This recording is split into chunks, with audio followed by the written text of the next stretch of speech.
आपका नाम? रमेश पानानी है मेरा नाम। और आप कौन सी संस्था हम आपकी? कला रक्षा NGO से जुड़े हुए हैं, कच्छ गुजरात में है ये। हाँ, और कहाँ से आप? बेसिकली कच्छ में सुमरासर करके विलेज है, वहाँ पर ये हमारा NGO बेस है।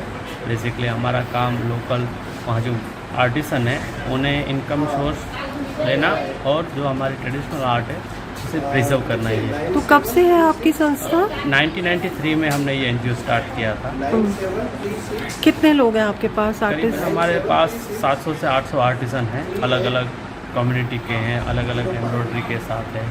जैसे हम सूफ, खारेक, रबारी, जत, पाको, मुतुआ, एप्लीके वर्क है, पेच वर्क है, उसके साथ हम काम करते हैं। तो आप सिखाते हैं या इनको एक अपॉर्चुनिटी भी प्रोवाइड? हैं और इन्हें हम एक इनकम जनरेशन प्रोग्राम की तरह चलता है हमारा, कि हम इन्हें घर बैठकर फैब्रिक थ्रेड सब प्रोवाइड करते हैं। वो जब उनका फ्री टाइम रहेगा, क्योंकि वो सब सोशल लाइफ उनकी है, उसमें से जब फ्री मिलता है 1 घंटा 2 घंटा तब वो काम करते हैं। और फिर उसका 15 दिन 20 दिन में जब फिनिश होता है तब हम उनसे वेजेस दे देते हैं कि कितना हुआ, और उसके बाद वो प्रोडक्ट में आता है। तो आप एग्जीबिशंस कहाँ पे लगाते हैं? हम ऑल ओवर इंडिया में हमारे एग्जीबिशन लगते हैं, बेंगलोर है, दिल्ली, मुंबई, कलकत्ता, चेन्नई।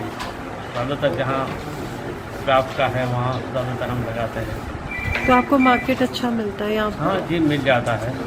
तो ऑर्डर्स आपको बल्क में भी आते हैं या सिर्फ एग्जीबिशन? एग्जीबिशन है, ऑर्डर के थ्रू चलता है। वहाँ सेंटर पे भी हमारा शॉप है, वहाँ पर भी एग्जीबिशन करते हैं हम हमारा शॉप का। तो आप ऑनलाइन करते हैं? ऑनलाइन ना, हमारी ई-कॉमर्स नहीं है, हम अलग दूसरे जरिए हैं उसके द्वारा करते हैं। हम जर्नलिस्ट हैं, शूट कर रहे हैं, लिखेंगे। अच्छा, किसमें ज़्यादा डिमांड किस चीज़ की आती है? अभी ज़्यादा डिमांड गारमेंट को लेकर चलता है। गारमेंट है, मतलब सभी बैग्स है, गारमेंट है, हर टाइम अलग अलग रिक्वायरमेंट रहती है। और एज ग्रुप कौन सा है आपका जो ज़्यादा लोग बायर्स हैं? सभी हैं। सभी हैं। जत एम्ब्रॉयडरी है, ये क्रॉस स्टिच में रहेगा, ग्रासिया जत कम्युनिटी करके है, वो ये बनाते हैं। ये पूरा क्रॉस स्टिच डिज़ाइन में ही चलेगा। ये कौन सी कम्युनिटी है जिसकी आपने बात की? ग्रासिया जत कम्युनिटी करके है, इनके नाम के ऊपर ही ये जत एम्ब्रॉयडरी कहा जाता है इसको। और ये क्रॉस स्टिच एम्ब्रॉयडरी क्रॉस रहती स्टिच है? है। ये ड्रेसेस हैं जो आप दिखा रहे हैं? ड्रेसेस हैं। और इसको बनाने में कितने दिन लग जाते हैं? ये 1 महीने से ऊपर लगता है। ये सिर्फ योग बनाने के अंदर, ये पूरा हाथ से बनाते हैं वो।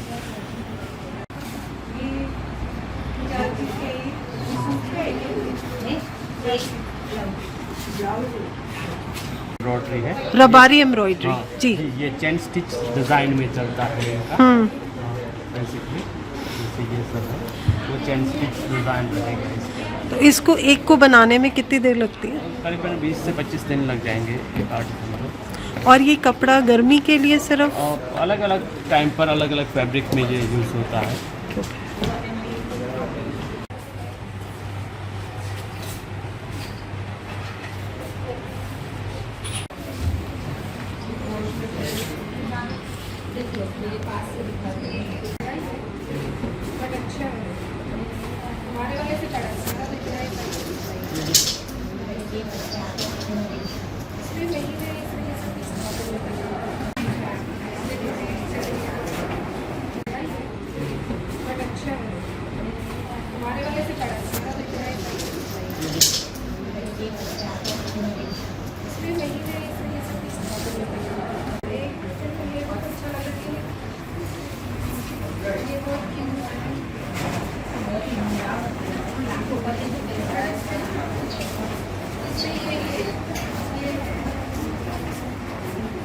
इस पेंटिंग इस एम्ब्रॉयडरी के बारे में बताइए आप। ये मतलब नैरेटिव आर्ट है, एक स्टोरी बताई जाती है।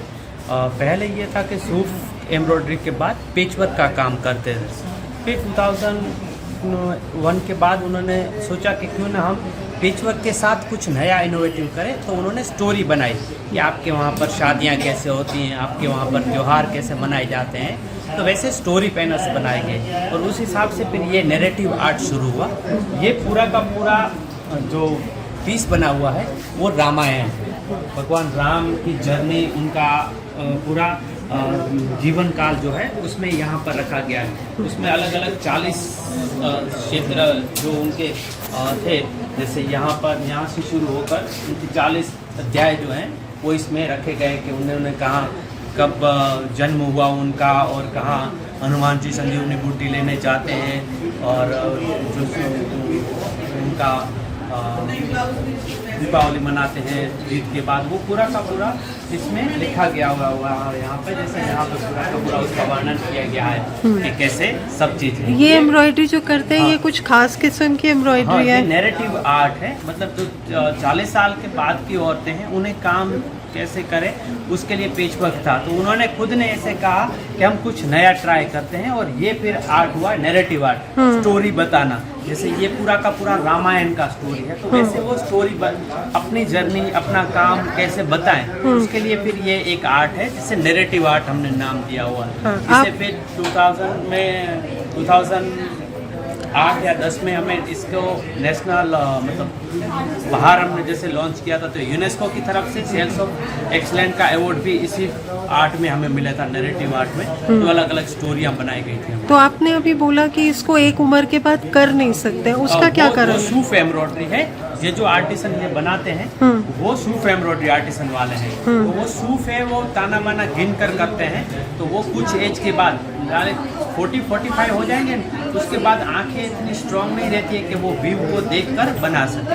तो उसके बाद की जो एज वाले होते हैं वो ये नैरेटिव आर्ट में ज़्यादा काम करते हैं। वैसे सूफ के कम आर्टिसन, जो कम एज के आर्टिसन है, वो भी ये काम कर सकते हैं। इसको बनाने में कितना टाइम लगता है? ये तो जैसे कि जितना काम हो, जिस हिसाब से स्टोरी हो, इस हिसाब से, जैसे ये है तो इसमें 1.5 साल के करीब उन्होंने पूरा का पूरा, क्योंकि ये पहले सोचना पड़ता है कि क्या बनाना है, कहाँ ये आएगा, कहाँ दूसरा स्टेप आएगा, तीसरा स्टेप आएगा। ये पूरा का पूरा जैसे रामायण है तो उनको पूरा पहले तो सोचना, फिर हर एक अध्याय को यहाँ लिखना कि जैसे श्री राम का जन्म है तो ये जैसे श्री राम का जन्म स्थल है, वो फिर सीता माता का जन्म स्थल है। फिर यहाँ पर आप आ जाते हैं तो बाल राम और श्री की लीला, वो सब एक स्टोरी ऐसे बनाकर वो यहाँ पर रखा गया है। हर में नाम भी है, एक तो ये जैसे यहाँ है तो श्री राम जन्म, तो एक ये रहा, फिर सीता का जन्म, तो यहाँ पर ये दूसरा उनका पाठ रहा, फिर तीसरा, ऐसे करके ये पूरा का पूरा यहाँ पर रखा गया है। और इसको कितने आर्टिसन बनाते हैं? इनको ये 1 और 2 आर्टिसन ने बनाया हुआ है, मतलब मेन आर्टिसन एक है, उसमें फिर थोड़ा हेल्प करते हैं जो छोटे एज के होते हैं, वो फिर इसमें जैसे ये श्रृंगार करना होता है वो करते हैं। और इसकी प्राइसिंग क्या रखते हैं आप? अलग अलग स्टोरी के हिसाब से और काम के हिसाब से। मैंने तो काम के हिसाब से तो उसमें कितना टाइम लगा है, कितना एफर्ट लगा है उसमें, फिर 1300 से लेके फिर 2 लाख तक का रेंज रहता है, आपको जैसा एम्ब्रॉयडरी है। बेसिकली एम्ब्रॉयडरी और टाइम के ऊपर है इसमें। Thank you. बावरिया से, शीशा से, कांगड़ी से एम्ब्रॉयडरी, ये पण डिजाइन पाडવાની, એ પણ એને આ પૂરો ખતમ કરી દેવાનું।